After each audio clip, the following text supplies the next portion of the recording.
शफक सज्जाद, जिनकी allocation OMG में हुई है, उनका ताल्लुक पंजाब से है। आप सबकी भरपूर तालियों में शफक सज्जाद।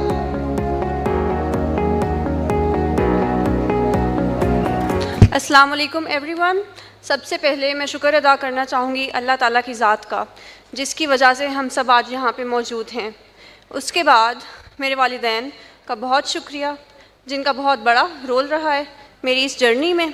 उसके बाद मेरे जितने भी असातिज़ा आज तक मेरी ज़िंदगी में इन्वॉल्व रहे हैं, उन सब का बहुत बहुत शुक्रिया, और स्पेशली CSPs के असातिज़ा का, जिसकी वजह से मेरी एलोकेशन हो पाई।